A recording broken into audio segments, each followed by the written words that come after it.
Greetings, everybody. This is Krish Dhanam. I'm an author and a speaker. I've had the privilege of traipsing the globe talking about excellence. One of the things when I look at excellence is the gap between achievement and effort. Let's look at water. If you take water and boil it to about 99 degrees Fahrenheit, you would get hot water. And this water can be enough to probably have a shave, wash clothes.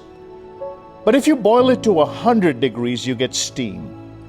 The difference between the hot water of mediocrity and the steam of outstanding success is 1 degree. That same hot water that you can actually play with before it becomes steam, when it does become steam, can propel a locomotive. Human excellence is that degree. Many people will go through life hitting that 97, that 98 percentile of effort.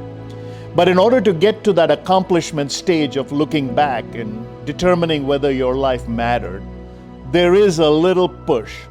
So I want to give you a few tips on how you maintain that push. Many of you know the famed hero Edmund Hillary. Many know him as Sir Edmund Hillary, came back to India as New Zealand's High Commissioner.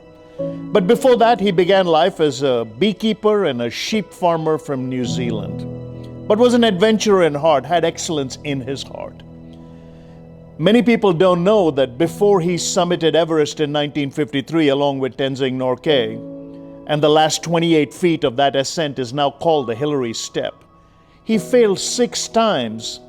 One of those times he left 6 dead in the snows of Everest. When one of his attempts got wind by the public, he was invited, like we do. We celebrate effort. So a press club invited him to a meeting, said, "Can you tell us about what it was like to try to conquer Everest?"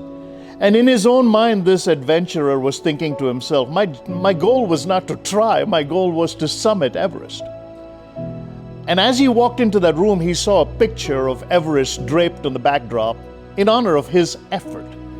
Now, he writes about this in his book, High Adventure.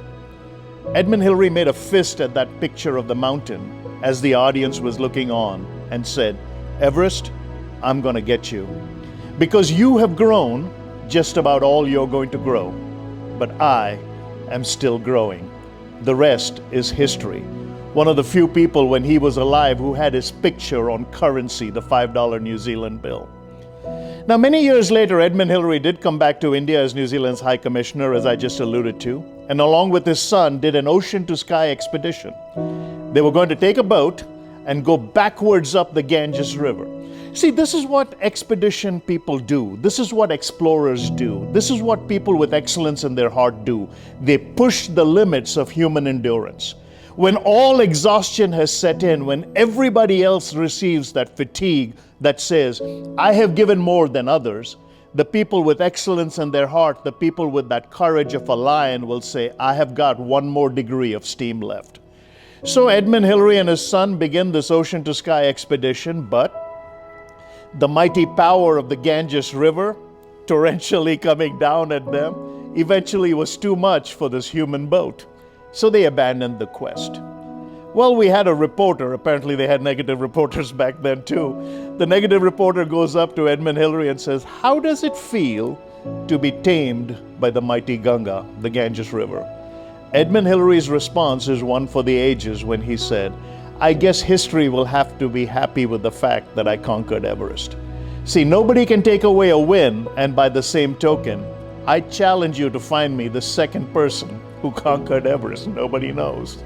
And that's what excellence is. You will go down in the annals of history as someone who pushed your limits, who gave more than others gave.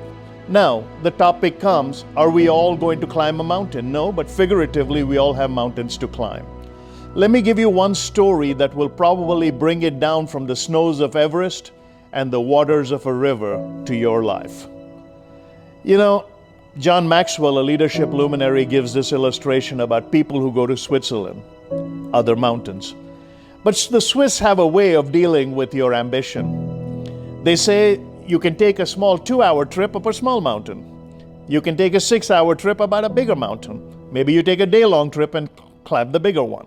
So you can pick whichever one you want to do depending on the level of your endurance, the level of your preparation, the level of your anxiety, whatever it is. But all of these trips have one thing in common. They have something called a halfway house.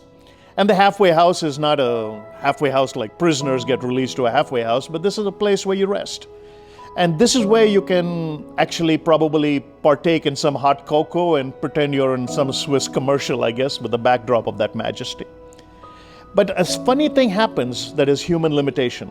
Many people who reach these halfway spots sip that cocoa and walk to the mountains and suddenly realize, I have done more than everybody in my small village. I've done more than everybody in my graduating class. I've done more than everybody in my family. Maybe you're the first person in your family to have graduated from college and that's your laurel. Maybe you're the first person from your family to have become an executive. Maybe you're the first person from your family that can speak more than one language. Whatever it is, we all have our halfway house moments where we are happy with the laurels of yesterday.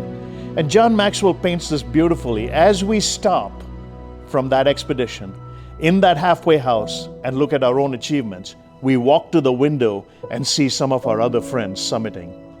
And all we can do is wait as they come back down. You see, we have achieved more than anybody in our past, but the people we are watching are achieving more. That's excellence. Excellence is never about what you have done. Success is not who you are in relation to where you began and what you began with. Success is who you are in relation to where you will end up. Just like success, excellence is never a destination, it's always a journey. Adopt the excellence mindset of making it a journey, never ending up at the checkpoint Charlie saying, I wish I had, but arriving at the goalpost of life saying, I'm glad I did. Give it your all. What's the worst that can happen? You'll win.